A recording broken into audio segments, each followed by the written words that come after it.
কৃত্তিবাসী রামায়ণে অঙ্গদ রাবণকে বলছেন, বুদ্ধিমান হয়ে জ্ঞান হারালি অভাগা, শিরে কইলে সর্পাঘাত, কোথা বান্ধি তাগা। আরজিকর কাণ্ডের তদন্তে গোটা বাংলা, এমনকি গোটা দেশ যাদের দিকে তাকিয়েছিল, সেই সিবিআইয়ের ভূমিকা দেখে আজ হতাশার স্রোত যেন কোনো বাঁধ মানছে না। সেই নিয়েই প্রথম প্রশ্ন। 3 মাসেও সাপ্লিমেন্টারি চার্জশিট দিতে পারল না সিবিআই। ধর্ষণ ও খুনের মামলায় জামিন পেলেন সন্দীপ ঘোষ ও অভিজিৎ মণ্ডল। আর ভরসা রাখতে পারছি না বললেন হতাশ তিলোত্তমার বাবা। সন্দীপ অভিজিৎকে গ্রেফতারির জন্য নির্দিষ্ট তথ্য প্রমাণ যদি হাতেই থাকে, তাহলে কোন অঙ্কে আদালতে চার্জশিট পেশ করল না সিবিআই? দ্বিতীয় প্রশ্ন। কোর্টে দাঁড়িয়ে বারবার সন্দীপ ঘোষ ও অভিজিৎ মণ্ডলের বিরুদ্ধে ষড়যন্ত্রের তত্ত্ব খাড়া করেছিল সিবিআই। দুজনের ফোন ও থানার সিসিটিভি ফুটেজে লুকিয়ে রহস্য, এমন দাবিও করেছিল এজেন্সি। হাতে এত তথ্য থাকার দাবি জানিয়েও কোন হিসেবে এই শোচনীয় ব্যর্থতা? তৃতীয় প্রশ্ন। ইডির মামলায় সুপ্রিম কোর্টে জামিন পেলেন পার্থ চট্টোপাধ্যায়। পার্থ অর্পিতার বিরুদ্ধে ইডি চার্জশিট দিলেও 2.5 বছরেও হয়নি চার্জ গঠন। পরপর মামলায় বিচার শুরু না হওয়ায় জামিন পাচ্ছেন অভিযুক্তরা। তাহলে মানুষ তদন্তে ভরসা রাখবে কি করে? চতুর্থ প্রশ্ন।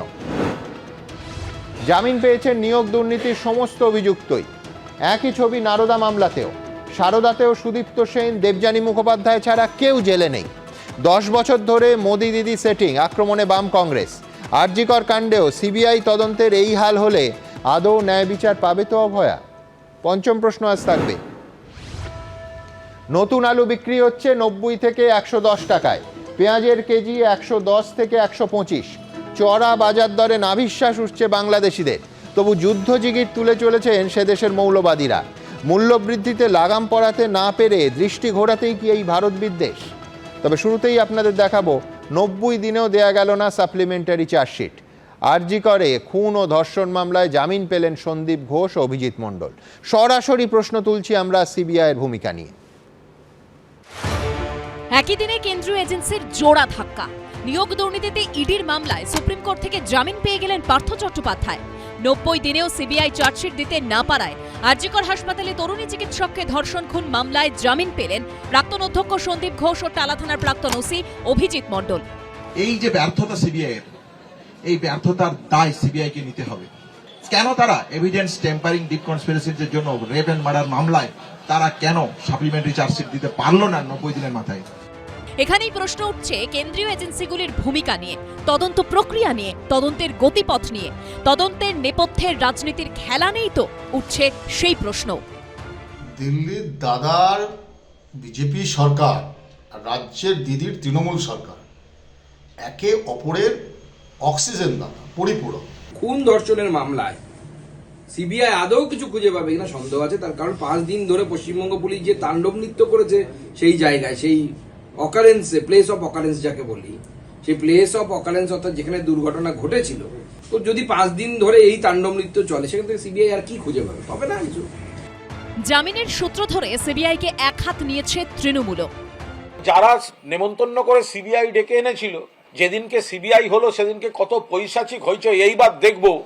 তো সেই সিবিআই এখনো পর্যন্ত এটা প্রমাণ করতে পারেনি যে মূল ধর্ষণ এবং খুনের ঘটনার সঙ্গে এই সন্দীপ ঘোষ বা অভিজিৎ বাবু তাদের কোনো সম্পর্ক ছিল। বুধবার রাজ্যসভায় কংগ্রেস সাংসদ রণদীপ সুরজেওয়ালার প্রশ্নের লিখিত উত্তরে অর্থমন্ত্রক জানায়, গত 5 বছরে ইডি 911টি আর্থিক 9/6 মামলা দায়ের করেছে। এর মধ্যে 257টি মামলা বিচার প্রক্রিয়ার ধাপে পৌঁছেছে। এর মধ্যে মাত্র 42টি মামলায় ইডি অভিযুক্তদের দোষী সাব্যস্ত করতে পেরেছে। অর্থাৎ ইডির সাফল্যের হার 4.6%। 27 নভেম্বর পার্থ চট্টোপাধ্যায়ের মামলায় ইডির আইনজীবীকে বিচারপতি সূর্যকান্ত এবং বিচারপতি উজ্জ্বল ভূঁইয়ার বেঞ্চ প্রশ্ন করেছিল, আপনাদের আনা অভিযোগে কতজন দোষী সাব্যস্ত হয়? এই হার কত?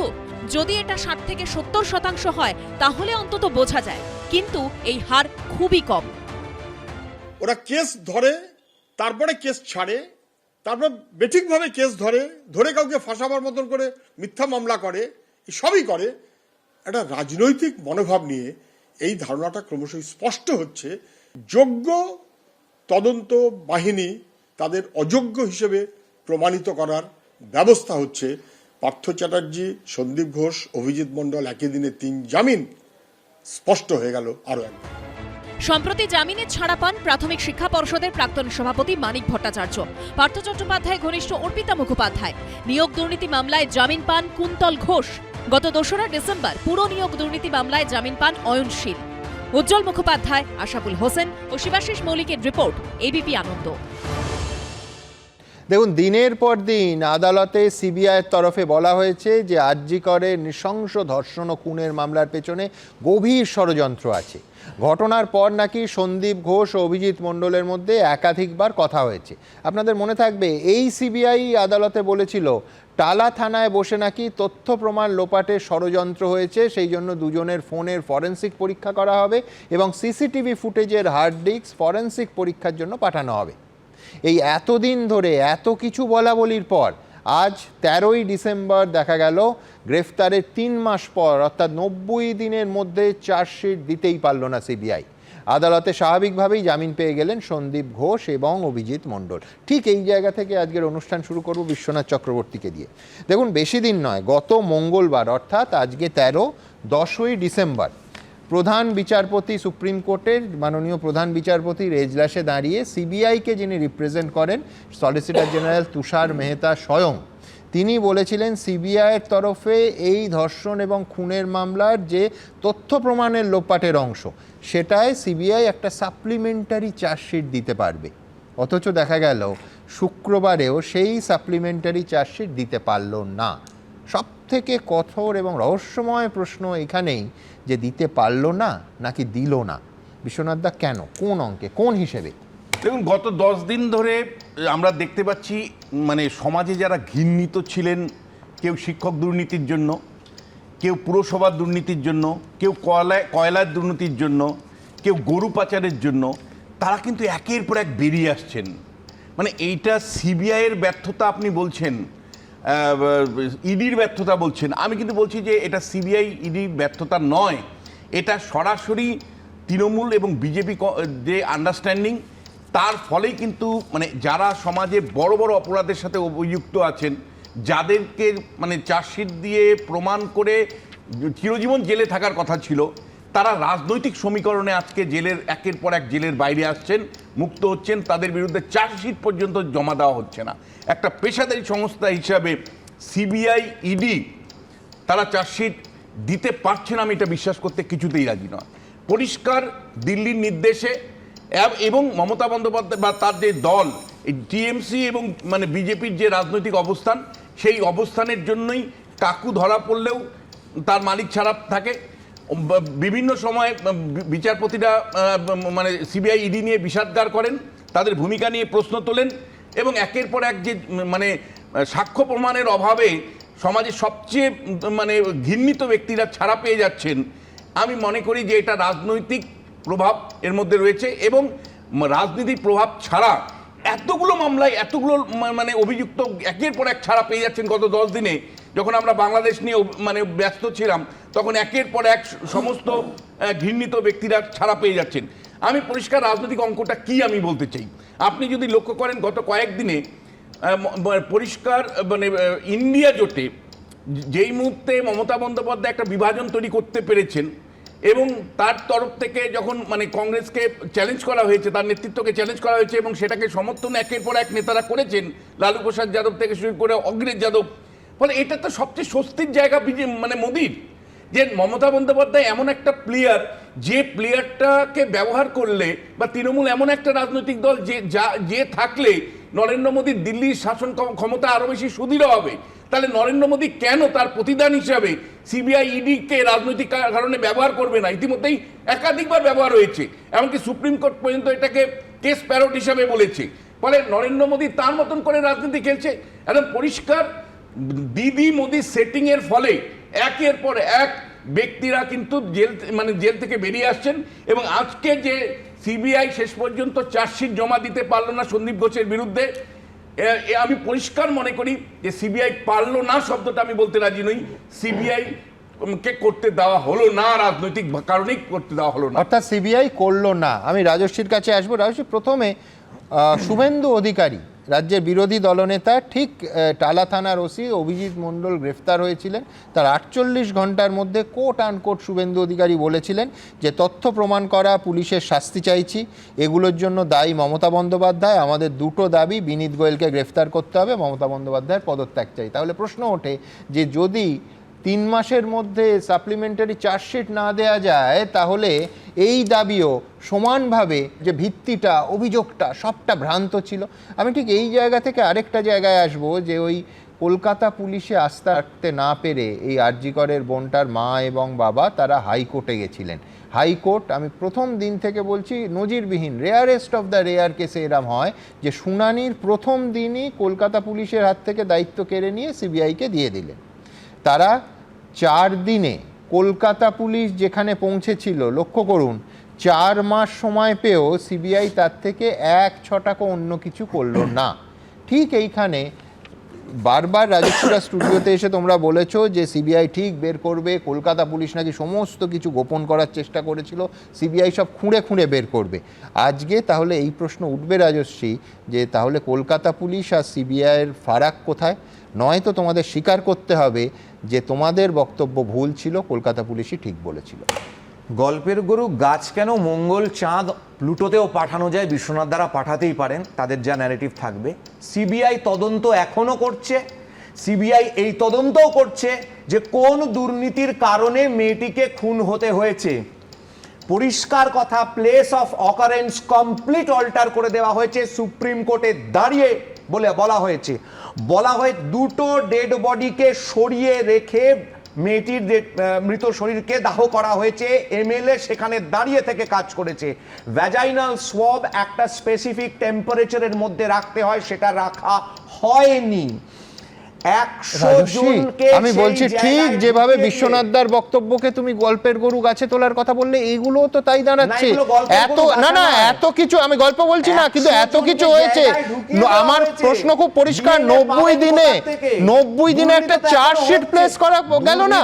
তদন্ত তো 90, আরে তদন্ত বাদ দাও, যাকে গ্রেফতার করেছি, দেখো তুমি আমি দুজনেই এখানে উকিলরা আছেন, দুজনেই মানবো খুনের মামলায় গ্রেফতার খুব গুরুত্বপূর্ণ। পুলিশ বলো বা সিবিআই বলো, খুনের মামলার তদন্ত যখন করছে বিনা প্রমাণে নাকি গ্রেফতার করে না, এটা এথিক্যাল, এটা এথিক্সের প্রশ্ন। আমি গ্রেফতার করলাম দুজনকে একদম, এবং তাদের চার্জশিট না দিয়ে, তাদের বিরুদ্ধে চার্জশিট প্লেস না করে তারা বেল পেয়ে গেল। এরপরে আর এই একটা জিনিসও দাঁড়ায়। বৃন্দা গোভারের মতন যে লয়ার ফ্যামিলিকে রিপ্রেজেন্ট করছিল, তিনি ড্রপ আউট হয়ে গেলেন কেন? সেটা সিবিআই ড্রপ আউট করতে বলেছিল বৃন্দা গ্রোভারকে? এটা কি না অবশ্যই সেখানে নাকি বৃন্দা গ্রোভার সিবিআই কানে কানে বলেছিল যে তোমরা 90 দিনে চার্জশিট দিও না ভাই। সিবিআই কেন কিসের সঙ্গে কি জুড়ছো? জামিন পেয়েছে বলে তো সে নির্দোষ সাব্যস্ত হয়ে গেছে এমন তো নয়। না, এমনি মেরিটে জামিন পায়নি। আমি পার্থ বাবুর সঙ্গে এটাকে রাখবো না, পার্থ চট্টোপাধ্যায়ের সঙ্গে, তার কারণ পার্থ চট্টোপাধ্যায় 2.5 বছর জেল খেটেছেন। আমি এটাকে রাখবো, সিবিআই চার্জশিট দেয়নি বলে জামিন পেয়েছেন, এবং ন্যায্য তো আইনত পেয়েছেন। নির্দোষ সাব্যস্ত হয়নি, তার কোনো সময় চলে যায়নি, সঞ্জয় দত্তের মতন ঘুরে বেড়ায়নি ভেতরে বন্দি থেকে। লালু প্রসাদ যাদবও বাইরে এসেছিল, সেও শাস্তি পেয়েছে, তাকেও ভোগ করতে হয়েছে। সত্যি যদি দর্শনার খুনে যুক্ত থাকেন এই যারা দুজন চারা পেলেন, সত্যি যদি সিবিআই যে দাবি করছে, আমি একদম ডেট বলে বলবো সিবিআই কোর্টে এতদিন ধরে কি বলে গেছে, সেগুলো ওই গল্প যেটা গরু নাকি গাছে হতে তা কিনা সেটা আপনারা বিচার করবেন। এইগুলো যদি সত্যি হয় তাহলে তারা কেন জামিন পাবেন? এক, আর এইগুলো যদি মিথ্যে হয়, দুজন নিরপরাধ ব্যক্তিকে সিবিআই অ্যারেস্ট করেছিল কেন? সিবিআই কোন মানে আইদার অর, এটা তো দুটো একসঙ্গে ঠিক আর ভুল হয় না। কোর্টের কাছে নিরপরাধ তো হয়নি, চার্জশিটই দেয়নি। আর আমি আরেকটা শুধু কথা বলে দেই, বিশ্বনাথ যেটা বলেন কেজড প্যারট সুপ্রিম কোর্ট আজকে বলেনি, এটা ইউপিএর আমলে বলা হয়েছিল। কিছুদিন আগে ঝাড়খণ্ডের যে অভয়া, তিনি বিচার পেয়েছেন, 1 বছর সময় লেগেছে, 1 বছরের বেশি, কিন্তু বিচার পেয়েছে। ওখানেও এরকম পঞ্চায়েত বসিয়ে বলা হয়েছিল, তার মানে সিবিআই কিছু করবে না, কিন্তু সিবিআই দিয়েছে। এক্স্যাক্টলি, আমি কেন গল্পের গরু বলতে, মানে ওর সাথে একেবারেই একমত নই। তার কারণটা হলো, ও যাদের কাছে বলছে যে যেভাবে তথ্য প্রমাণ লোপাট করা হয়েছে, সেই লোপাটকারীদের ষড়যন্ত্র তুমি ভাঙতে পেরেছো, তুমি তাদেরকে অ্যারেস্ট করতে পেরেছো।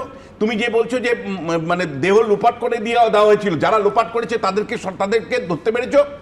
তুমি বলছো যে চট জলদি মানে শ্মশানে নিয়ে যাওয়া হয়েছে, সেই পুড়িয়ে দেওয়া হয়েছে, তদন্ত তো তাহলে ধরতে হচ্ছে, পেরেছো? সেই তদন্ত তো দাঁড়াও, হচ্ছে। 90 দিন যথেষ্ট সময়, তুমি ষড়যন্ত্রটা সেই ব্যাক করতে পারছো, দুর্নীতির কনফিডেন্সে ব্যাক করতে তদন্তটাই তো পেরেছো? হচ্ছে। না, যে সিবিআই কোন আমরা দুর্নীতির তুমি বলছো কারণে মেয়েটিকে সিবিআই জীবন কনফিডেন্সে দিয়েছে। ব্যাক করতে পারেনি।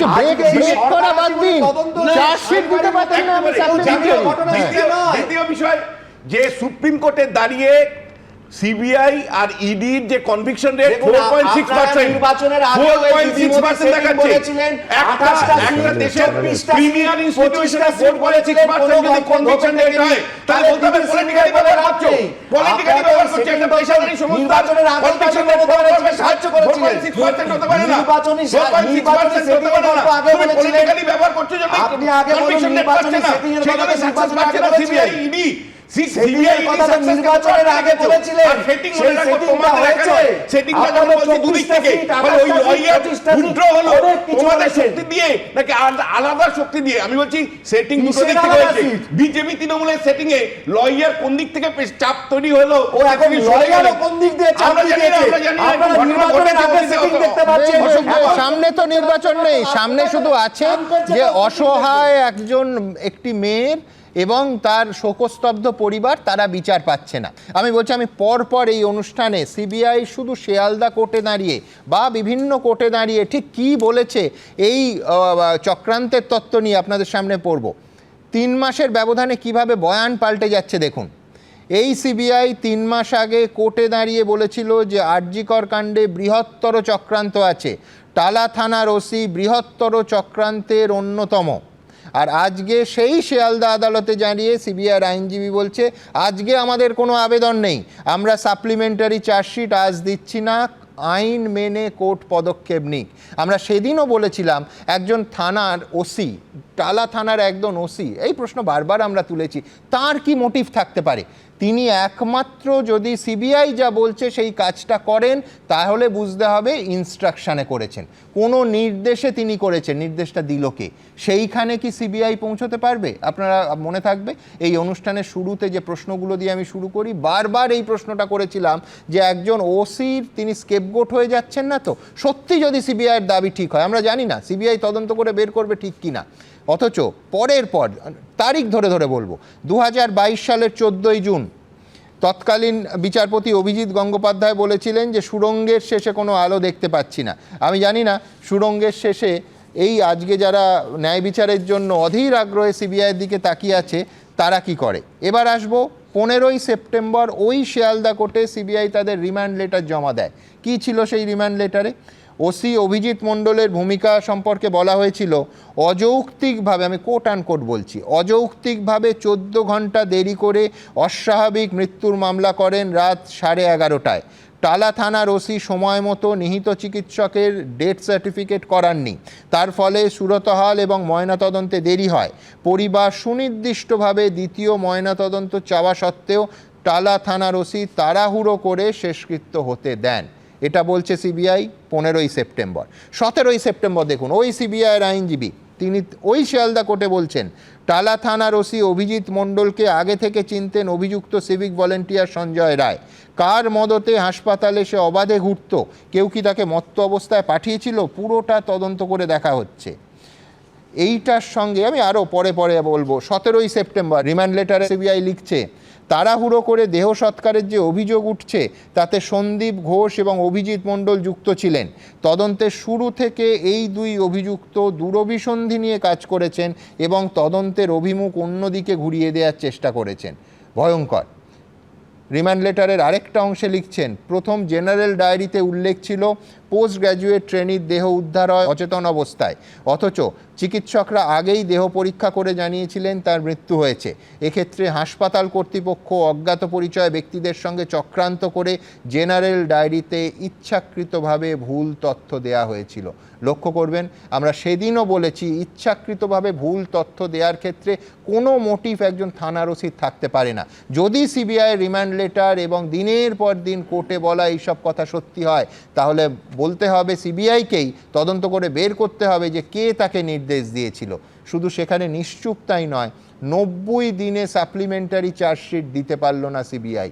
আবার সেই প্রশ্নে আসতে হবে আমাদের যে দিতে পারলো না নাকি সিবিআই দিল না। এর পরের প্রতিবেদনে আপনাদের দেখাবো সেই অসহায় পরিবারটা। আমি বারবার বলি যে যাদের সান্ত্বনা দেওয়ার সত্যি ভাষা নেই, যারা এই স্টুডিওতে এসে কথা বলতে পারছিলেন না, প্রায় 1.25 ঘন্টা ধরে শুধু কেঁদে গেছেন, বারবার এই স্টুডিওতে বসে বলেছিলেন যে সিবিআইয়ের ওপর আমাদের সম্পূর্ণ ভরসা আছে। আজকে বলছেন ভরসা নেই।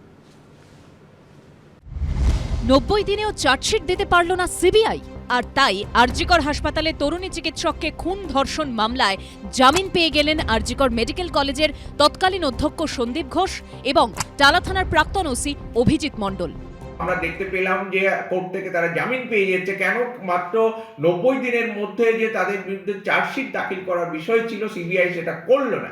আমরা বলবো কারণ তাদের শুধু গাফিলতি নয়, আমরা মনে করি উদ্দেশ্য প্রণোদিতভাবে সিবিআই করলো না।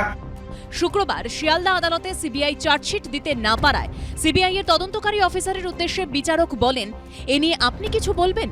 উত্তরে সিবিআই এর আইনজীবী বলেন, আজকে আমাদের কোনো আবেদন নেই, আমরা সাপ্লিমেন্টারি চার্জশিট আজকে দিচ্ছি না, আইন মেনে কোর্ট পদক্ষেপ নিক।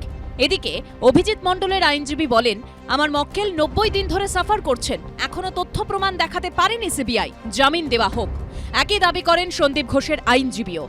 প্রত্যেকটা হিয়ারিং এ আমরা কিন্তু এখানে শুনেছি যে সিবিআই এর তরফে বড় এলিগেশন আনা হয়েছে। একবার এলিগেশন আনা হচ্ছে তথ্য প্রমাণ নষ্ট করা, এলিগেশন আনা হচ্ছে তারা ধামাচাপা দিয়েছে, এলিগেশন আনা হচ্ছে সিসিটিভি ফুটেজ ট্যাম্পার করা হয়েছে, ক্রাইম স্পট ট্যাম্পার করে দেওয়া হয়েছে। একাধিক অভিযোগ আমরা এই 3 মাসে প্রায় দেখলাম, কিন্তু আজকে কোর্টে দাঁড়িয়ে আমরা দেখলাম এক লাইনে সিবিআই এর আইনজীবী শুধুমাত্র এক লাইন বললেন যে তারা আজকে সাপ্লিমেন্টারি চার্জশিট জমা দিতে পারছেন না।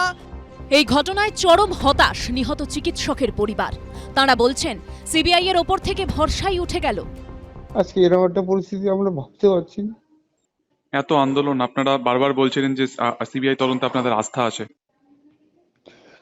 জানতাম যে সিবিআই সবচেয়ে বড় সংস্থা, কিছু একটা বের করবে, কিছুই করছে না। আপনারা কি সুপ্রিম কোর্টে যাবেন? আস্থা রয়েছে তদন্তকারী সংস্থার উপরে? আর কি করে থাকবে? আর কোনো রাস্তা আমাদের খোলা দেখতে পাচ্ছি না। 9 আগস্ট আরজিকর হাসপাতালের বুকে ঘটে যায় সেই ভয়ঙ্কর নারকীয় ঘটনা, চিকিৎসকের ধর্ষণ খুন। 14 সেপ্টেম্বর তথ্য প্রমাণ লোপাটের অভিযোগে গ্রেপ্তার করা হয় প্রাক্তন অধ্যক্ষ সন্দীপ ঘোষ ও টালা থানার প্রাক্তন ওসি অভিজিৎ মণ্ডলকে। শুক্রবার সিবিআই আদালতে ছিল আরজিকরের খুন এবং ধর্ষণের মামলার শুনানি। এই মামলায় একটি চার্জশিট দিয়েছে সিবিআই। শুক্রবার সন্দীপ এবং অভিজিতের গ্রেপ্তারির 90 দিনের মাথায় সাপ্লিমেন্টারি চার্জশিট দেওয়ার কথা ছিল কেন্দ্রীয় তদন্তকারী সংস্থার, কিন্তু তারা তা না দিতে পারায় দুজনকেই জামিন দিলেন বিচারক। কোনো এভিডেন্স নেই এই ম্যাটারে, সেটার জন্য চার্জশিট ওরা জমা দিতে পারেনি। আজ আমাদের জামিনের প্রেয়ারটা গ্রহণ করলেন কোর্ট আর ওনাকে বেল গ্রান্ট করেছেন। গ্রেফতারি নিয়ে কি এখনো ইনভেস্টিগেশনটা চলছে? 90 ডেজ হয়ে গেছে, ইনভেস্টিগেশনের জন্য চার্জশিটটা দেয়নি, তার মানে এটা ইনভেস্টিগেশনটা কমপ্লিট হয়নি। ইট মিনস ইটসেলফ কি ইনভেস্টিগেশন যেটা চলছে সেটা আমার এগেইনস্টে কিছু নেই। জামিন পেলেও এখনই জেল থেকে বেরোতে পারবেন না আরজিকর মেডিকেলের প্রাক্তন অধ্যক্ষ সন্দীপ ঘোষ। আরজিকর হাসপাতালে আর্থিক দুর্নীতির অভিযোগে তাঁকে আগেই গ্রেপ্তার করেছিল সিবিআই। ওই মামলায় এখনো জামিন পাননি তিনি। সিবিআই এখনো পর্যন্ত এটা প্রমাণ করতে পারেনি যে মূল ধর্ষণ এবং খুনের ঘটনার সঙ্গে এই সন্দীপ ঘোষ বা অভিজিৎ বাবু তাদের কোনো সম্পর্ক ছিল। সিবিআই চেষ্টা করেছে, সুপ্রিম কোর্টও সিবিআইকে টাইম দিয়েছে এবং প্রসেস তো খুব স্লোতেই চলছিল, কেননা তারা কারণও দেখিয়েছিল সেখানে যে রাজ্য সরকার ঠিকমতো তাদেরকে সহযোগিতা করছে না। রাজ্য সরকার সহযোগিতা না করে সিবিআইয়ের উপর দোষ দিয়ে তো লাভ নেই। টালা থানার প্রাক্তন ওসি অভিজিৎ মণ্ডলের বিরুদ্ধে অবশ্য অন্য কোনো মামলা নেই, তাই তিনি জেল থেকে মুক্ত হয়ে গেলেন। প্রকাশ সিনহা, সৌভিক মজুমদার ও শিবাশিস মৌলিকের রিপোর্ট, এবিপি আনন্দ। আমি ডক্টর অনিকেত মাহাতোর কাছে আসবো, যারা এই আন্দোলনটা চালিয়ে নিয়ে গেছিলেন। অনিকেত, আপনারা বারবার দিনের পর দিন এই স্টুডিওতে এসেও বলেছেন যে ইনস্টিটিউশনাল ক্রাইম এবং কয়েকজনকে আড়াল করতে তথ্য প্রমাণ লোপাট করা হয়েছে। সিবিআইও হুবহু এক কথা বলেছিল, কোর্টে বলেছিল, কিন্তু অ্যাজ অন ডেট 90 দিনেও চার্জশিট দিতে পারলো না। প্রেস কনফারেন্স করলে খানিকক্ষণ আগে আপনারা বললেন এই রাজ্যটা ধর্ষক খুনির মুক্তাঞ্চলে পরিণত হচ্ছে এবং নাগরিক সমাজের কাছে বৃহত্তর একটা আন্দোলনের ডাক দিলেন। যেটা বলার সেটা হচ্ছে যে আমরা যদি শুরুর দিনের যা অভিজ্ঞতা ছিল সেটা হচ্ছে 9 আগস্টে আমরা যেদিন ওই সেমিনার রুমের বাইরে যাই, সেদিন আমাদের এইটুকুই ইচ্ছে ছিল যে কী এমন ঘটেছে এই সত্যটার কাছাকাছি আমরা পৌঁছতে চাইছি। তাহলে সেখান থেকে রাজ্য পুলিশ এসআইটি গঠন হয়, তদন্ত শুরু হয়, পুলিশের ভূমিকা আমরা দেখতে পাই। সেই পুলিশের ভূমিকায় আমরা আস্থা রাখতে পারিনি। আমরা আস্থা না রাখতে পারার কারণ বিশদে আপনাদের সংবাদ মাধ্যম থেকে শুরু করে সমস্ত জায়গায় রেখেছি। কেন এফআইআর করা হলো না? টালা থানা কেন সুমোটো নিয়ে এফআইআর করলো না? ওই ক্রাইম সিন কেন কর্ডন করা হলো না? ওই জায়গাতে দেখা গেল স্বাস্থ্য দপ্তর থেকে শুরু করে মেডিকেল কাউন্সিলিংয়ের কর্তা ব্যক্তিরা শুরু করে নানান লোকজনকে আমরা দেখতে পেলাম, কাকে ফিঙ্গারপ্রিন্ট এক্সপার্ট বলা হচ্ছে, নানান অভিযোগ তথ্য, এগুলো সংবাদ মাধ্যমে সবার সামনে আছে। আমরা কি দেখলাম? প্রাইমারি চার্জশিট দিল। প্রাইমারি চার্জশিটের 16.29 পয়েন্টে যেখানে পরিষ্কারভাবে সিবিআই যে চার্জশিট দিয়েছে সেখানে পরিষ্কারভাবে বলছে যে এই কেসকে হাসাপ করা হচ্ছে, এভিডেন্স টেম্পারিং করা হচ্ছে, এটা ডিপ কনস্পিরেসি আছে, সাপ্লিমেন্টারি চার্জশিট তারা দেবে। 10ই এর আগের দিন 10ই ডিসেম্বরের সুপ্রিম কোর্টের হিয়ারিংয়ে আমরা কি দেখলাম? 7টা স্ট্যাটাস রিপোর্ট এর আগে জমা দিয়েছে, প্রত্যেকটা সিজিআই পড়েছেন, পড়ে তদন্তের গতি প্রকৃতি ঠিক পথে চলছে বলছে। আমরা চেয়েছিলাম জুডিশিয়াল ম্যাজিস্ট্রেট ইনকোয়ারি, আমরা পেলাম কোর্ট মনিটর সিবিআই ইনভেস্টিগেশন। দেশের সর্বোচ্চ তদন্তকারী সংস্থা, দেশের সর্বোচ্চ supreme court. Supreme court suo motu করে এই কেস নিলেন। আপামর বাঙালি থেকে শুরু করে, ব্যক্তিগতভাবে অনিকেত মাহাতো থেকে শুরু করে জুনিয়র ডাক্তার আমরা ভেবেছিলাম সুপ্রিম কোর্টের আন্ডারে যদি এই মনিটরিং হয় এবং এই তদন্ত প্রক্রিয়া চলে, হয়তো সাধারণ মানুষ একটা এই নির্যাতিতাকে আমরা হয়তো বিচার দিতে পারবো। আমাদের সহপাঠিনীর ওই দিন কী ঘটেছিল, কী ছিল তার চক্রান্ত, কী ছিল মোটিভ, যদি সঞ্জয় রায় একা একজন দোষী হয়, এই চার্জশিটে কী বলছে যে স্যাম্পেলগুলো নেওয়া হয়েছে সেই স্যাম্পেলগুলোকে যদি আমরা স্ক্রুটিনি করে দেখি, সেখানে ইউরেথ্রাল সোয়াব এবং নিপিল সোয়াব ম্যাচ করছে সঞ্জয় রায়ের সাথে। বাকি যে সোয়াব স্যাম্পেলগুলো নেওয়া হয়েছে তার রিপোর্ট কী, তার স্ট্যাটাস কী, সেই স্ট্যাটাস কিন্তু চার্জশিটে নেই। তাহলে আর অন্য কারো ডিএনএ আছে কি না? অন্য কারো ডিএনএ যদি না থাকে আর কারো, তাহলে কলকাতা পুলিশেই তো অভিযুক্তকে অ্যারেস্ট করেছে, সঞ্জয় রায়কে অ্যারেস্ট করেছে, তাহলে এভিডেন্স টেম্পারিংয়ের প্রশ্ন কোথায়? তাহলে এইগুলোর কথা, এইগুলোর জায়গা আমরা চেয়েছিলাম। আমরা বলতে চাইছি, এখন আমরা মনে করি যে এই ঘটনায় একজন ব্যক্তির পক্ষে ঘটানো সম্ভব নয়। সেই ব্যক্তিটা যদি হয় একজন সিভিক ভলেন্টিয়ার, চেস্ট মেডিসিন ডিপার্টমেন্টের সেমিনার রুমে, যেখানে পেশেন্ট করিডোর আছে, যেখানে নার্সিং স্টেশন আছে, যেখানে জিডিএদের থাকার জায়গা আছে, তাহলে এতগুলো জায়গা থেকে একজন সিভিক ভলেন্টিয়ার, সে হসপিটালের কেউ না, সে ঢুকলো, রেপ অ্যান্ড মার্ডার করলো, বেরিয়ে চলে এলো, সিসিটিভি ফুটেজে দেখতে পেলো কলকাতা পুলিশ, এসে অ্যারেস্ট করলো, জেলে ঢুকে গেল। তাহলে কলকাতা পুলিশ যে জায়গায় এসেছিল, আজকে যদি এভিডেন্স টেম্পার বা তথ্য প্রমাণ লোপাট যা কিছু তথ্য উঠে এসছে সুপ্রিম কোর্টের তদন্ত প্রক্রিয়ার মধ্যে, আমরা যেটুকু জানতে পেরেছি, চার্জশিটে যার বহিঃপ্রকাশ পেয়েছি, সেই জায়গা থেকে যদি অন্য কিছু না থাকে, তাহলে সেই দিন কি ঘটলো? একজন সিভিক ভলেন্টিয়ার এই ধরনের তাহলে মানছেন যে কলকাতা পুলিশ ঠিক যেখান থেকে যে জায়গায় 4 দিনে পৌঁছেছিল, সিবিআই কার্যত 4 মাসে পৌঁছেছে। আজকে যদি রাহুল বলে যে কলকাতা পুলিশ এবং রাজ্য পুলিশে ভরসা করলেই ভালো হতো, কারণ তারাই বিচারটা দিতে পারে, রাহুল দুটো উদাহরণ তুলতে পারে। এক হচ্ছে ফারাক্কার ধর্ষণ আর খুনের মামলা, 60 দিনের মধ্যে একজনের ফাঁসি, একজনের যাবজ্জীবন কারাবাসের নির্দেশ হলো। আর 2 জয়নগরে ধর্ষণ খুনের মামলা, 62 দিনের মধ্যে ফাঁসির আদেশ হয়েছে, দুটোই রাজ্য পুলিশ করিয়েছে। একদমই তাই। যে জায়গাটায় আসতে চাইছে সুমনদা, সেটা হচ্ছে এটা যে এর আগেও মানে একজন চিকিৎসক হিসেবে রেপের মতন ঘটনা, হয়তো সেটা মার্ডার হয়নি, মানে এইটাও একটা জায়গায় এসে ভাবতে হচ্ছে যেন ভাগ্যবান, মার্ডার তো হয়নি, রেপ হয়েছে। এইরকম আমার হসপিটালে এই মুহূর্তে একটা পেশেন্টের ওটি হয়েছে 3 দিন আগে, ভর্তি আছে, বিচার কিন্তু হয়নি। তাহলে নর্মাল সাধারণ মানুষের জায়গা থেকেই তো এটা দাবি হবে যে আমি তো রাজ্য প্রশাসনের কাছে, আমার পাশে যে থানা আছে, আমার পাশে যে পুলিশ অফিসার আছে, আমার পাশে যে আমার প্রিন্সিপাল আছে, তার কাছেই তো আমি বিচার চাইতে যাব। আমি কি মঙ্গল গ্রহে গিয়ে কারোর কাছে বিচার চাইতে যাব নাকি? তাহলে এইটা তো নৈতিক দায়িত্বের মধ্যে পড়ে।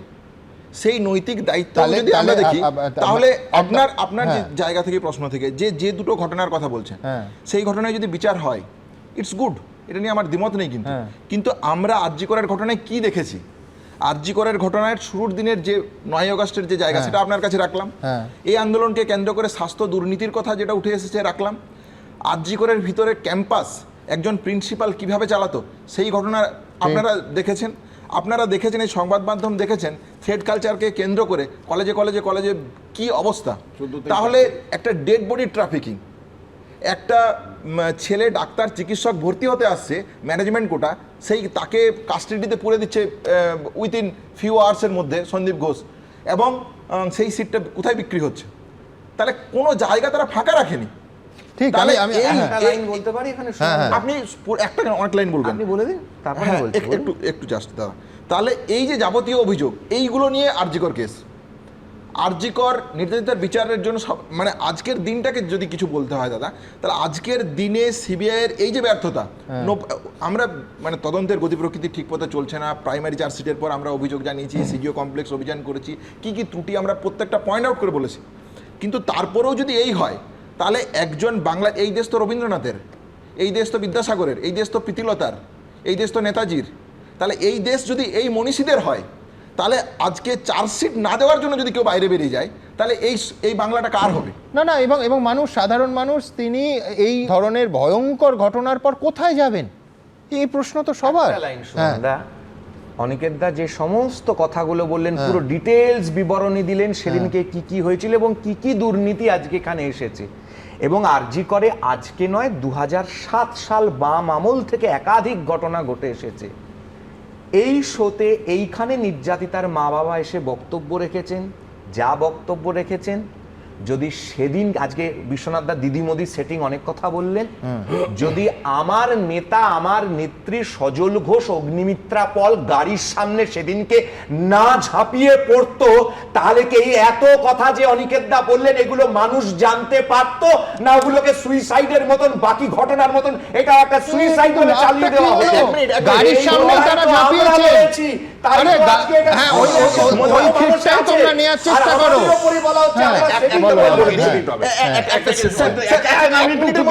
আমি বলতে চাইছি পরিষ্কার, আপনি দেখুন, রাজ্য বিজেপি আর ন্যাশনাল বিজেপি এক নয়।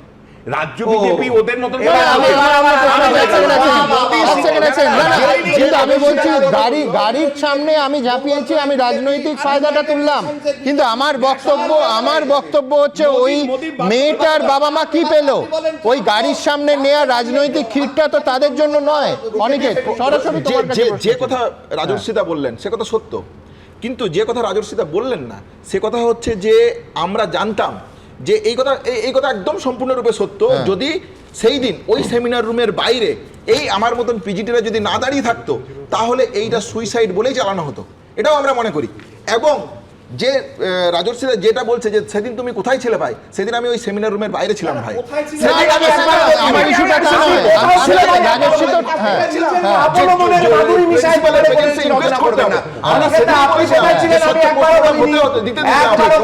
সেদিনের এই ভূমিকা, জুনিয়র ডাক্তারদের এই ভূমিকাকে যদি কোনোভাবে ছোট করা হয়, আমি কারো ভূমিকাকে ছোট করছি না। জুনিয়র ডাক্তারদের ভূমিকা, রাজস্বীর ভূমিকা, কৌস্তব বাগচির ভূমিকা, অগ্নিমিত্রা পালের ভূমিকা, এক সেকেন্ড দুজনকেই থামালাম।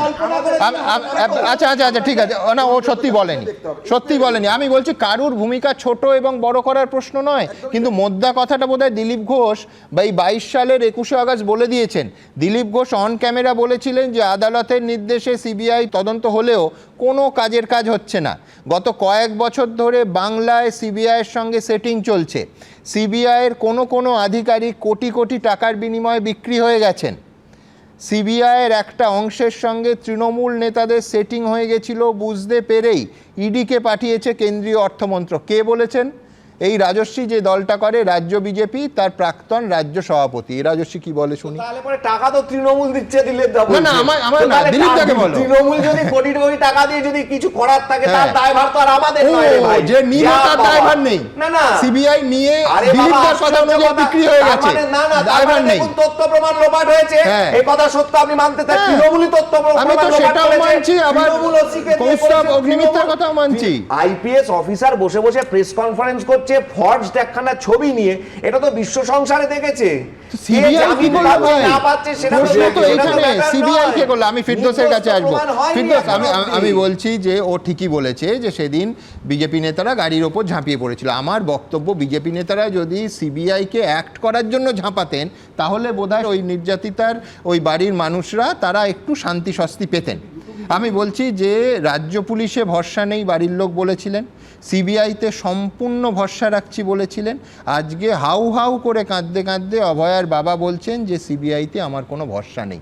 এ তো মানে আমি বলছি ভারতবর্ষের গণতন্ত্রের বিচার ব্যবস্থার বৃত্ত সম্পূর্ণ হলো দুর্ভাগ্যজনকভাবে। দেখুন, আমি এই আরজি করে তদন্ত নিয়ে প্রথম যে সিবিআইয়ের দেওয়া চার্জশিটের 16.29 এই প্যারাটা আমি পুরোটা আমি তার বাংলা তর্জমা করে বলছি তার বাংলা তর্জমাটা এরূপ যে অভিজিৎ মণ্ডল এবং এই সন্দীপ ঘোষ তারা লার্জার কনস্পিরেসির সঙ্গে যুক্ত, এবং কি হয়েছে না ডিস্ট্রাকশন অফ এভিডেন্স হয়েছে, সেই জন্য তারা কি সাপ্লিমেন্টারি চার্জশিট দিতে চান। অর্থাৎ সাপ্লিমেন্টারি চার্জশিট এই প্যারাগ্রাফটা যদি পড়েন সেখান থেকে পরিষ্কার হয়ে যাবে তারা অভিজিৎ মণ্ডল এবং সন্দীপ ঘোষের বিরুদ্ধে সিবিআই সাপ্লিমেন্টারি চার্জশিট দিতে চান। এবার তারপরে দেখলেন যে স্ট্যাটুটরি পিরিয়ড আমাদের যে বিএনএসএস আছে বর্তমানে, সেখানে আন্ডার সেকশন 187 সাবসেকশন 3-তে বলা আছে যদি ধরুন ওই যদি লাইফ ইমপ্রিজনমেন্ট হয়, ডেথ পেনাল্টি বা 10 বছরের বেশি যে অফেন্সগুলো হবে সেই ক্ষেত্রে 90 দিনের মধ্যে চার্জশিট দিতে হবে, অন্যদের ক্ষেত্রে 60 দিনের ক্ষেত্রে। এই যে সিবিআই যে ধরুন এই প্রভিশনটি পড়েনি তা কিন্তু নয়। তাহলে এই যে বিশেষ করে এই ধরনের কেসে আমরা যে পেশাগতভাবে যা দেখেছি সে 3টে কারণে মূলত এই স্ট্যাটুটরি পিরিয়ডের মধ্যে চার্জশিট দেওয়া হয় না, তার ফলে ডিফল্ট বেল পেয়ে যায়, ডিফল্ট বেল বা কম্পালসারি বা স্ট্যাটুটরি বেল পেয়ে যায়। 3টে কারণ এক হতে পারে যে সত্যি সত্যি ইনভেস্টিগেশন করে কিচ্ছু পাওয়া যায়নি, একদম এটা এক। দ্বিতীয় কারণ হচ্ছে অর্থের বিনিময়ে, মানে পয়সা টয়সা দিয়ে সেটিং টেটিং করে, মানে পুলিশ অফিসারকে যিনি আইও আছেন তাকে সেটিং টেটিং করে ভাই স্ট্যাটুটরি বেল হয়ে যাবে, ভাই ওই 90 দিনের মধ্যে চার্জশিট ফার্জশিট দিস না, এটা একটা কথা হয়। আর তৃতীয় আর একটা কারণ হচ্ছে সেটা হচ্ছে প্রশাসনিক বা রাজনৈতিক কারণে।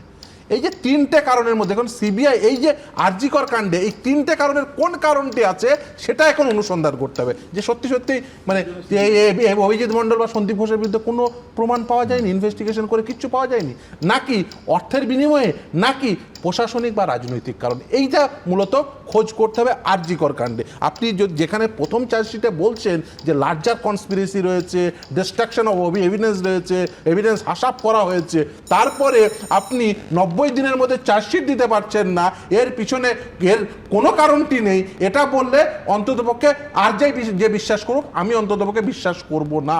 তার কারণ আপনি যদি কিছু না লিখতেন, সবথেকে বড় প্রশ্ন হলো দিনের পর দিন কোর্টে দাঁড়িয়ে ওইটা তাহলে বললে কেন? মানে আমি বলছি তাহলে দুজন নির্দোষ মানুষকে আমি যদি আজকে এটাই ধরি, তাহলে খুনের মামলায় দুজন নির্দোষ মানুষকে ফাঁসানো হয়েছিল, এ তো আয়দার একেবারে আয়দার সিচুয়েশন, হ্যাঁ বা না, এ তো মাঝখানে যদি ইফস এন্ড বাটস এর কোনো জায়গাই নেই। শুধু তাই না, দেখুন মৌখিকভাবে বলা আদালতে দাঁড়িয়ে একটু বলে দিন না শেষ করে না কিন্তু 90 দিনের মধ্যে আমার এত বড় না দিনের পর দিন কোর্টে দাঁড়িয়ে আমি বলেছি কি ভয়ঙ্কর হিনিয়াস ক্রাইম এরা করেছে, তারপরে আমি চার্জশিটটাই দিলাম না, এটা কি বলে রাজশ্রী? নির্দোষ প্রমাণ তো 6 বছর পরে হবে, নারদা সারদা এখনো হয়নি, কেন হয়নি সে প্রশ্নও থাকবে। এবার বলি যে এই যে সিবিআই হাতে তদন্তভার কেন দেওয়া হয়েছিল। দেখুন কলকাতা পুলিশ এই যে আজকে বলা হচ্ছে যে অনেকেই বলছেন, আমি দেখলাম এক নেতাও বলছেন, সঙ্গে রাজস্বীও বলছে যে প্রথম দিন সমস্ত অকুস্থল পরিবর্তন করে দেওয়া হয়েছে, এভিডেন্স ট্যাম্পার, সেই জন্যই তো সিবিআই হাতে তদন্তভার ছিল।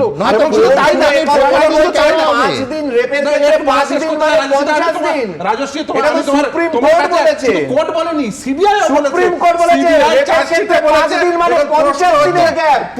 বলুন। আরে প্রশ্ন সকলে সময়কার সঞ্জীব তীর্থঙ্কর, মনীষা রায় মুখোপাধ্যায় এই কেস ভেবেছেন, এগুলো কেস তো তদন্ত আছে, তাই হচ্ছে আপনাদের সময়তে এগুলো হয়নি, একটা মামলাও করেননি। করুন বিজন সেতুর মামলা করুন, সাইবাড়ির মামলা করুন, মনীষা রায় মুখার্জি কোথায় গেল সেটা বলুন। সঞ্জীব তীর্থঙ্করের বিজন সেতুর মামলা করলে আর সিবিআই সেটিং করবে না। এবার বলে তোমার বলা শেষ হয়েছে। আচ্ছা, যে কথা এই বিজেপি নেতা বলছেন বা উনি বলছেন বা ইভেন শুধু সে কথা সিবিআই বলেছে, এখন প্রশ্ন হচ্ছে যে এভিডেন্স কিভাবে ট্যাম্পার হলো সেটা তদন্তর ভারই তো সিবিআই হাতে ছিল, সিবিআই সেটা করতে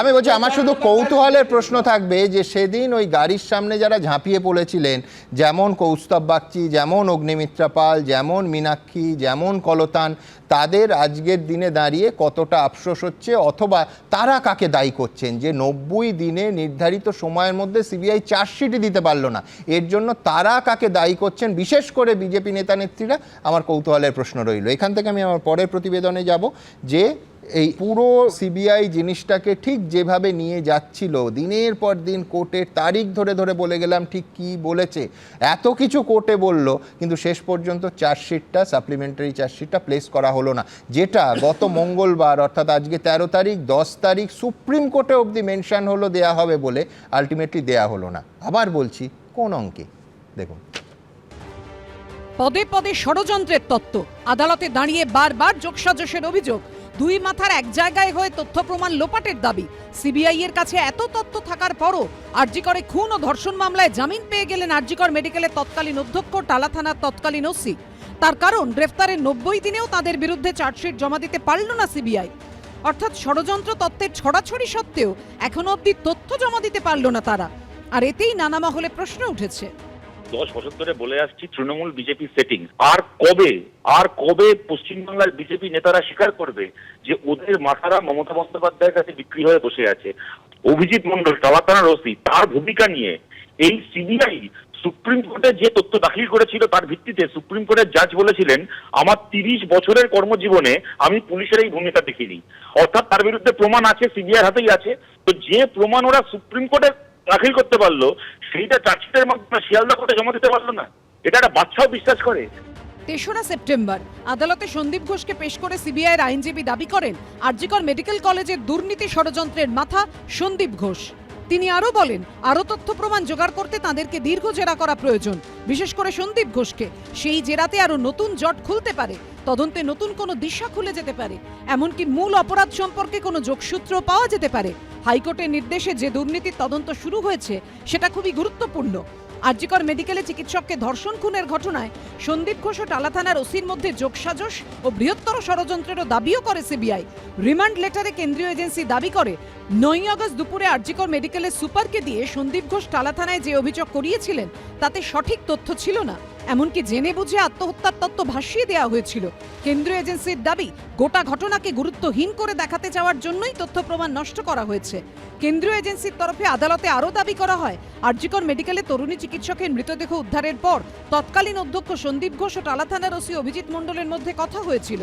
দুজনের মধ্যে কোনো যোগসাজশ থাকতে পারে, আরজিকর কাণ্ডে বৃহত্তর চক্রান্ত থাকতে পারে। দুজনকেই শিয়ালদা আদালতে পেশ করে টালা থানার ওসির ভূমিকা প্রসঙ্গে সিবিআই এর আইনজীবী আদালতে সওয়াল করেন। সকাল 10টায় খবর পেলেও রাত 11টা 13 নাগাদ অভিযোগ দায়ের করেন টালা থানার ওসি অভিজিৎ মণ্ডল। এত ঘন্টায় এফআইআর দায়ের হলো না কেন? এটা কর্তব্যে গাফিলতির অন্যতম একটি উদাহরণ। ধর্তব্যযোগ্য অপরাধে অনেক আগেই এফআইআর করা উচিত ছিল। আমাদের মনে হয় তিনি কোনো যোগসাজশের অঙ্গ। তাকে এই মামলা আরো সতর্কতা নিয়ে দেখতে হতো, তিনি সেটা দেখেননি। তিনি কাউকে আড়ালের চেষ্টা করছিলেন কিনা সেটা তদন্ত করে দেখতে হবে। কিন্তু এত কিছুর পরও খুন ধর্ষণ মামলায় 90 দিনের মধ্যে সন্দীপ ঘোষ ও টালা থানার প্রাক্তন ওসির বিরুদ্ধে চার্জশিট জমা দিতে পারল না সিবিআই। ওদের এগেনস্টে শুনেছিলাম যে লার্জার কনস্পিরেসির কথা বলা হয়েছিল। যদি লার্জার কনস্পিরেসি থেকেই থাকে তাহলে তো আমার মনে হয় টাইমলি চার্জশিট দেওয়ার কথা ছিল এদের এগেনস্টে। একটা লোকের এগেনস্টে যখন এরকম বলা হয় তার এগেনস্টে কংক্রিট কোনো এভিডেন্স না পেলে এরকমভাবে বলা যায় না। যে তুমি তার এগেনস্টে যদি সেরকম কংক্রিট এভিডেন্স না পাও তাহলে তুমি অ্যারেস্টটা করলে কেন? জামিন পাওয়ার পর এদিন সন্ধ্যায় জেল থেকে মুক্ত হন টালা থানার প্রাক্তন ওসি অভিজিৎ মণ্ডল। ময়ূর ঠাকুর চক্রবর্তীর রিপোর্ট, এবিপি আনন্দ।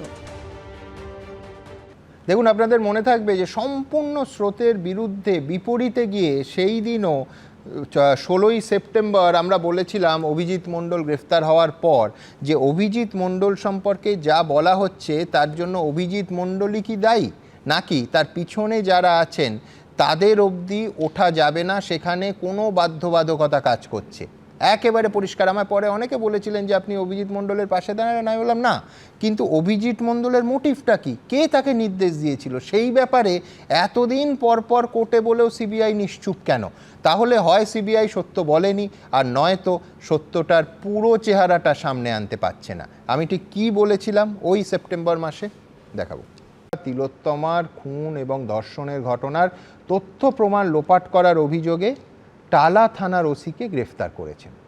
এই পর্যন্ত শুনে আপনার যদি মনে হয় যে ডিসিপ্লিন ফোর্সের একজন ওসি, একজন, আমি ঠিক হায়ারার্কি পিরামিডটা কলকাতা পুলিশের আপনাদের সামনে রাখবো, যে ওসি যদি এই কাজ করেও থাকেন, সবথেকে বড় প্রশ্ন তিনি করলেন কার নির্দেশে? অর্থাৎ এই ওসির, তাকে আমি চিনিও না, কিন্তু পুরো দায় কি তার? সব থেকে বড় প্রশ্ন এটা, তার কারণ কালকে সিবিআই কোর্টে যে তথ্য প্রমাণ দিচ্ছে তাতে এই ওসির বিরুদ্ধে সাতটা গুরুতর অভিযোগ আনছে। তার মধ্যে এই রকমও যে ঘটনাস্থল অর্থাৎ প্লেস অফ অকারেন্স অর্থাৎ পিও কর্ডন করতে তিনি ব্যর্থ হয়েছেন। দ্বিতীয় ময়নাতদন্তে পরিবার দাবি করেছেন, তিনি স্বীকার করেননি, এবং মৃত্যু মেয়েটি মারা গেছে এটা একেবারে স্পষ্ট, দিনের আলোর মতো স্পষ্ট হওয়া সত্ত্বেও অভিযোগপত্রে কেন আনকনশাস, অচৈতন্য লেখা হয়েছে। কিন্তু বলুন তো, যে খুনের ঘটনায় একেবারে স্পটে কলকাতা পুলিশের স্বয়ং কমিশনার সহ একাধিক আইপিএস, একাধিক উচ্চপদস্থ অফিসার রয়েছেন, সেখানে টালা থানার ওসি এই 7টা বাদ দিন এই 2-3টে সিদ্ধান্ত নেওয়া কি তার একার দায় হতে পারে? এই জন্যই প্রশ্ন করলাম যে তাহলে কি তাকে বলির পাঁঠা, স্কেপগোট বা ওই হিন্দিতে যাকে বলে বলিকা বকরা করা হচ্ছে? এই প্রশ্ন খুব আমি সচেতনভাবে তুলছি, তার কারণ অবধারিতভাবে এর পরের প্রশ্ন কি হতে পারে, তিনি যদি করে থাকেন কারুর নির্দেশে, তাহলে কার নির্দেশে? ওপরওয়ালাকে কার নির্দেশে? নাকি যে ওসির ওপরে ওঠা যাবে না এটা বুঝেই সিবিআই গুটিয়ে গেল? এই প্রশ্ন তো আজকের দিনে আরও প্রাসঙ্গিক। আমি সলিলদার কাছে আসবো। সলিলদা, এক হচ্ছে যে আমরা প্রত্যেকে জানি যে এথিক্স অনুযায়ী যখন রেপ অ্যান্ড মার্ডার এই রকম গুরুত্বপূর্ণ কেস, যে কোনো এজেন্সি, সিবিআই হতে পারে, রাজ্য পুলিশ হতে পারে, কলকাতা পুলিশ হতে পারে, তারা যখন যে কোনো তদন্তকারী সংস্থা এথিক্যাল কারণে যখন গ্রেফতার করছে, কিছু নির্দিষ্ট তথ্য প্রমাণ ছাড়া কখনো গ্রেফতার করে না। তার কারণ সব থেকে হিনিয়াস ক্রাইমের ক্ষেত্রে তারা তদন্ত করছে। রহস্যজনকভাবে তারা কোর্টে গিয়ে দিনের পর দিন বলল যে এই আছে, এরা এই করেছে, অথচ প্রমাণটা এস্টাবলিশ করলো না। এস্টাবলিশ করা বাদ দিন 90 দিনে চার্জশিটও দিল না। আবার ঘুরে ফিরে সেই প্রশ্ন যে দিল না, না দিতে চাইল না। সুমন, দেখো আমি তোমায় বলি, পরিষ্কার ইনভেস্টিগেশনের পার্টটা বলার চেষ্টা করছি। কালপেবিলিটি যদি ট্রান্সফার না করে তাহলে তুমি অ্যারেস্ট করতে পারো না প্রাইমা ফেসিলি, মানে তোমার অপরাধটা কিছুটা ট্রান্সপায়ার করতে হবে, তা বললে তো হবে না। সিবিআই নিজে স্বীকার করছে অনেক গাফিলতি আছে, রাত্রিরে 11, সাড়ে 11টায়, আরে ওখানে হোমিসাইডের পুরো সেট ওখানে রয়েছে। নিয়মই হচ্ছে in a case of homicide যেটা করবে that is final, that to under the direct supervision of commissioner of police, additional commissioner of police, special CP, joint CP, deputy commissioner, assistant commissioner, তারপরে হচ্ছে OC. সুতরাং তার কোনো role নেই ওখানে। 1, 2 নম্বর হচ্ছে সিবিআই দেখো premier investigating agency in the country, দুটোর মধ্যে হতে পারে একটা। দেখো বরাবর বলে যাচ্ছে যে টালা থানায় বসে বিরাট কনস্পিরেসি, তোমার এখানে একদম কনস্পিরেসি হয়েছে, অতগুলো ডিভিআরকে আমরা তার হার্ড ডিস্ক নিয়ে আমরা পাঠাবার চেষ্টা করছি, এতবার কথা হয়েছে। আজকের এই রোবাস্ট ডিজিটাল এবং টেকনোলজিক্যাল অ্যাপ্লিকেশনের যুগে হোয়াটসঅ্যাপ চ্যাট বা হোয়াটসঅ্যাপ ফোনে অনেক কথাই হতে পারে, সেগুলো কিন্তু রিট্রিভ করা যায়, সেটাও করা যায়, তাও পর্যন্ত করলো না। রাত্রির 12:15টার সময় কেস স্টার্ট হলো, সেটাও যদি ধরে নিয়েছি, that may B A misconduct, সেটা একটা গাফিলতি হতে পারে, তার জন্য ডিপার্টমেন্টাল অ্যাকশন হতে পারে। কিন্তু অ্যারেস্ট, যদি অ্যারেস্টই করো তাহলে তো তুমি বরাবর বলে আসছো, ইভেন সুপ্রিম কোর্টে মিথ্যে কথা বলেছে, অসত্য কথা বলেছে, এবং অ্যাটর্নি জেনারেল তাই বলেছে, সিবিআই এর হয়ে তাই বলেছে। সুতরাং আমার যেটা শেষ যেটা আমি তোমায় বলতে চাইছি, দেখো সিবিআই কিন্তু প্রিমিয়ার ইনভেস্টিগেটিং এজেন্সি হলেও তুমি দেখো সিস্টেমেটিক্যালি এবং কনসিস্টেন্টলি নারদা সারদা বলো, এবং তারপর থেকে তুমি দেখো এই মানিক ভট্টাচার্য থেকে শুরু করো, অর্পিতা যার ঘরেই 50 কোটি টাকা পাওয়া গেছে সে বলো, তোমার জীবন সাহা বলো, হালফিল পার্থ, সবাই কিন্তু is being bail out, Anubrata Mondal, গরুচা, কয়লা, লোহা, বালি সব কিন্তু পেয়ে যাচ্ছে। আমার কিন্তু একটা হাঞ্চ কাজ করছে, কি সেটা? এটা পলিটিক্যাল অ্যারেঞ্জমেন্ট নয় তো? I quite agree with Biswanath, এটা পলিটিক্যাল অ্যারেঞ্জমেন্ট নয় তো সমস্ত দিক দিয়ে। কিন্তু আমার প্রশ্ন হচ্ছে সিবিআই এর কোন বাধ্যবাধকতায় সিবিআই 90 দিনে, একেবারে পরিষ্কার 90 দিনে চার্জশিট দিতে পারলো না? আমি এইখানে শুধু মাননীয় কলকাতা হাইকোর্টের মাননীয় বিচারপতি সুজয় কৃষ্ণ ভদ্রের আগাম জামিনের মামলা, মাননীয় বিচারপতি জয়মাল্য বাগচি, তার একটু পর্যবেক্ষণ আপনাদের সামনে রাখি, তারপরে মিলিয়ে নিন যে আজকের সিবিআই এই কাজ করলো কেন, অথবা এই কাজ করতে বাধ্য হলো কি কেন।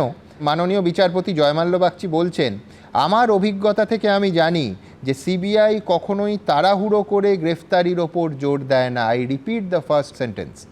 আমার অভিজ্ঞতা থেকে আমি জানি যে সিবিআই কখনোই তাড়াহুড়ো করে গ্রেফতারির ওপর জোর দেয় না। যতক্ষণ না পর্যন্ত গুরুত্বপূর্ণ অপরাধমূলক উপাদান পাওয়া যায় ততক্ষণ সিবিআই গ্রেফতারের পথে যায় না। আজকে কলকাতা হাইকোর্টের অন্যতম সবথেকে সিনিয়র বিচারপতির এই বক্তব্য, তাঁর এই অভিজ্ঞতা, এই পর্যবেক্ষণের পাশে একেবারে স্পষ্ট করে রাখুন আজকের সিবিআইয়ের কীর্তি।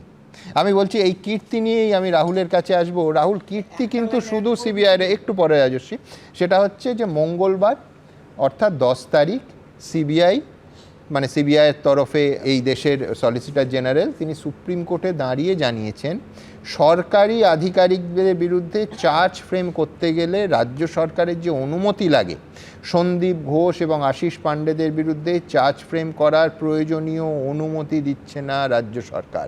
আবার বলছি যে সুপ্রিম কোর্টে দাঁড়িয়ে বলছে।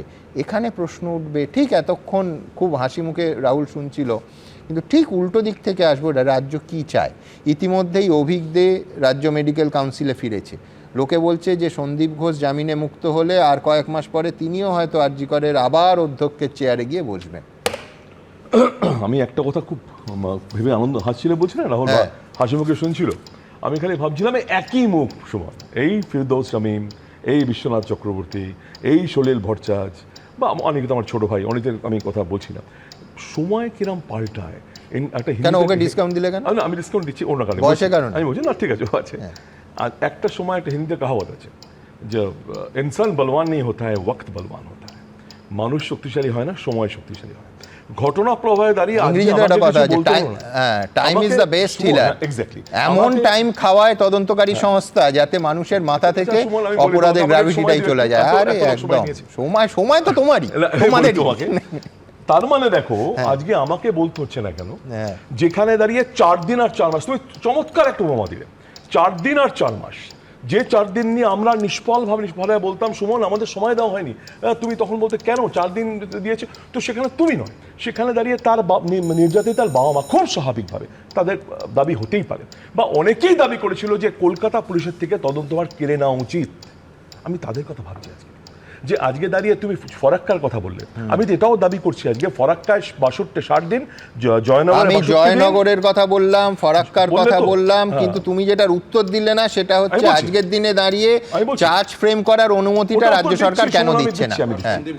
আমি মুশকিল হচ্ছে যে এই যে রাত দখল বলো, যেটাই বলো, যে মানে বারবার অভিমুখ ছিল তৃণমূল কংগ্রেস, আমরা বারবার এখানে আসে বলার চেষ্টা করেছি যে আমাদের ব্যাপার নয়, এটা তো সিবিআইয়ের ব্যাপার। তো কতটা পথ হাঁটলে বিচার পাওয়া যায়, বা কতটা কোন পথে হাঁটলে বিচার পাওয়া যায়, পাল্টে দিই, এটা কলকাতার রাজপথ না দিল্লির রাজপথ। আজকে দাঁড়িয়ে আজকে তারা রাত দখল আবার নতুন করে করবে, তো কার বিরুদ্ধে করবে, কার বিরুদ্ধে আঙুল তুলবে, আজকে সেই সময়টা বলার সময় আমি সেটাই বলছি তোমাকে। আমরা যখন বারবার বলেছি আমার ভালো লাগছে যে যেটা আমরা বলার চেষ্টা করি, তোতার খাঁচাবন্দি, তোতা ছেড়ে দাও, সিবিআই কি ছিল এখানে ছেড়ে দাও, আজকে বিশ্বনাথ অনেক কথা বলছেন, আমরাও সেটা বারবার বলার চেষ্টা করেছি। অনিকেতের প্রতি আমি সম্পূর্ণ আস্থা নিয়ে বলছি, আমাকে শেষ করে দেয় প্লিজ, এতক্ষণ বলেছেন তো। অনিকেতা যখন গেল মাননীয় মুখ্যমন্ত্রীর কাছে, মুখ্যমন্ত্রী মানলেন, কলকাতা সিপি অপসারণ হলো, মানে বদলি হলো, স্বাস্থ্য বিভাগের 2জন আধিকর্তাকে পাল্টে দিলেন, সিকিউরিটি ল্যাবসে তুমি দেখবে ন্যারেটিভ কিভাবে চেঞ্জ হয়েছে। সেই সময় দাঁড়িয়ে বারবার যারা চিৎকার করে বলতেন দোষীর ফাঁসি চাই, পরবর্তীকালে হয়ে গেল ফাঁসি না, পরবর্তীকালে হয়ে গেল যে আমরা সিকিউরিটি ল্যাবসের জন্য দাবি করছি, আমরা কলেজ ইলেকশনগুলোর জন্য দাবি করছি, ন্যারেটিভটা চেঞ্জ হতে আরম্ভ হলো আস্তে আস্তে। আজকে তুমি আর তুমি যেটা বলছো না যে আজকে দাঁড়িয়ে কেন দাঁড়িয়ে এই কথা বলা হচ্ছে রাজ্য সরকার কেন দিচ্ছে না, তো সবই তো আদালতে গিয়ে হয়েছে। আদালতে গিয়ে তারা জানিয়েছেন যে চার্জ ফ্রেম করতে পারছেন না, তার কারণ রাজ্য সরকার সরকারি আধিকারিকদের ক্ষেত্রে প্রয়োজনীয় অনুমতি দিচ্ছেন না, স্যাংশন দিচ্ছেন না। এটাও তো আদালতে গিয়ে বলতে পারতো।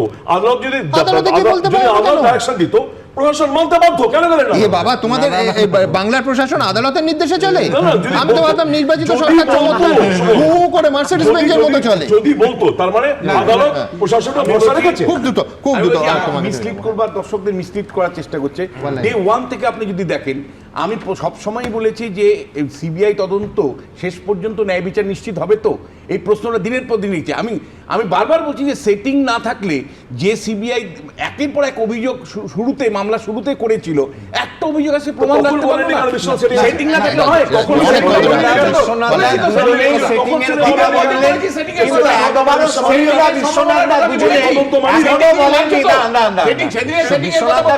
একবারও বললেন না যে রাহুল গান্ধী, সোনিয়া গান্ধী ও ন্যাশনাল হেরাল্ডের মামলায় বেলে বাইরে আছে, তাহলে বিজেপি আর কংগ্রেসেরও সেটিং আছে, এটা কিন্তু কেউ বলতে পারছে না।